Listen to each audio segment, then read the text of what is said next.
Ladies and gentlemen, together with our festival queen, Chris Fiona P. Doria, please welcome contingent number 6, Liloan National High School, pundok sa mabungahong paglaom.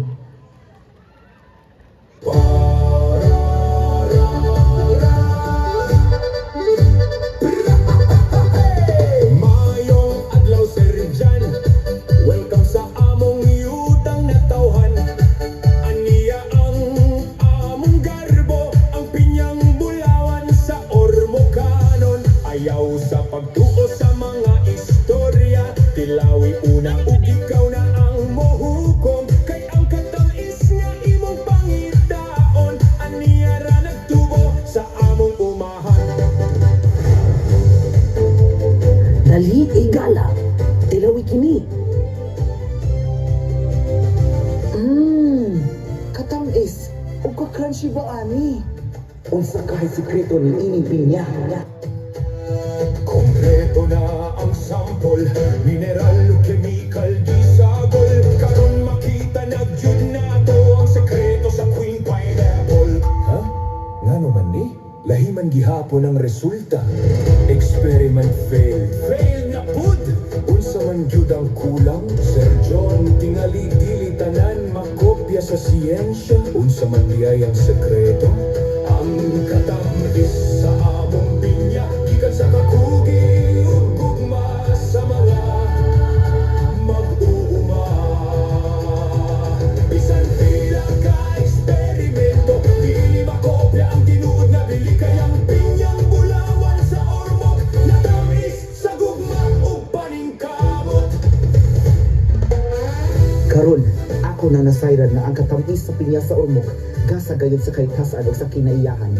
Ang simot sa mga mag-uuma o gugma sa matag Ormocanon, kana ang tinuod nga bulawan ng sikreto.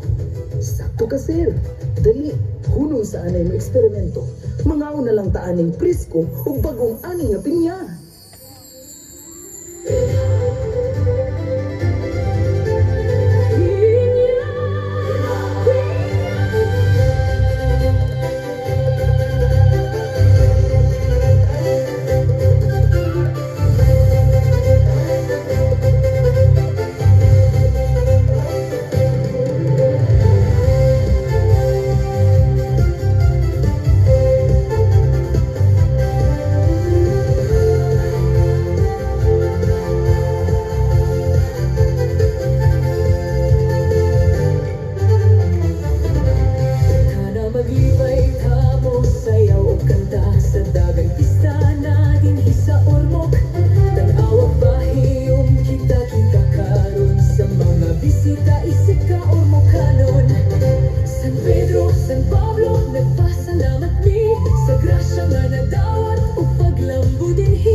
agriculturist sa inyong umahan. Sugod karong adlaw, mag-uban ta sa paglambo sa atong agrikultura.